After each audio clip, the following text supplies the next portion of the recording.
Do you run out of hotkeys while gaming and think of maybe if you have something like a Stream Deck, you can include that into your gaming? Well, why not use those as hotkeys and put them on the Stream Deck itself? So I figured out if there's someone who's thought of this situation, maybe there's someone else who'd want a solution for that.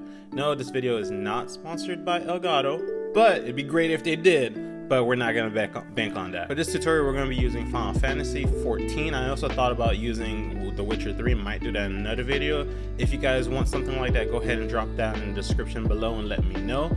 Also, I might tag it up here on the info card. So what we'll be tackling in our video is how to set up our Stream Deck to use hotkeys and remove those from the display so we're not filling 12 hotbars with a bunch of keys on our screen while we're streaming, recording, or even playing, and easily have that on our Stream Deck. First thing, which might be the most tedious, go ahead and grab all the icons needed for your Stream Deck. Maybe you don't want any, but I'll add a link for Final Fantasy one specifically below where you guys can just add those to your Stream Deck as you customize it and tweak which ones you want to use. Once you have your icon, let's go and set the macros inside the game assigned to hotkeys for us to control using our Elgato Stream Deck. Something to make note of though before we start, some macros which may already be preset to things you'll want to make sure aren't being overwritten by how else we're applying it to new hotkeys.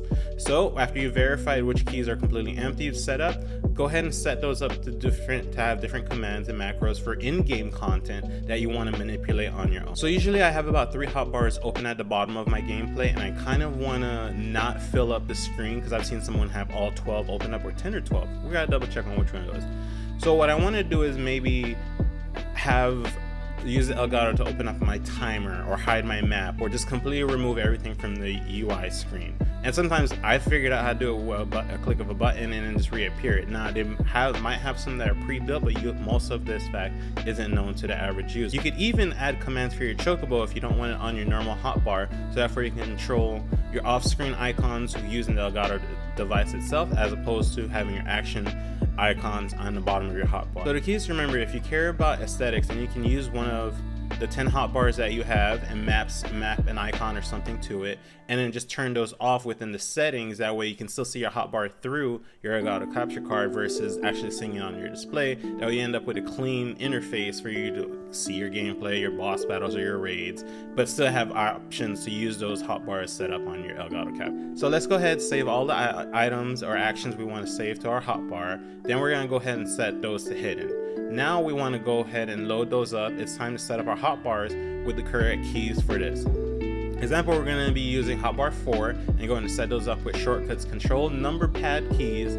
That way you can capture the effect on our Stream Deck. Once we made our edits, we can then go ahead and hide our hotbars instead of accessing them via commands on the keyboard or using our Stream Deck to have visual understanding of our keys. Or basically, we want to visually see our keys on our Stream Deck and we can just click on it without having it on the screen, so it makes sense. I'm pretty sure there's far more options on how you can use your Stream Deck to help you game.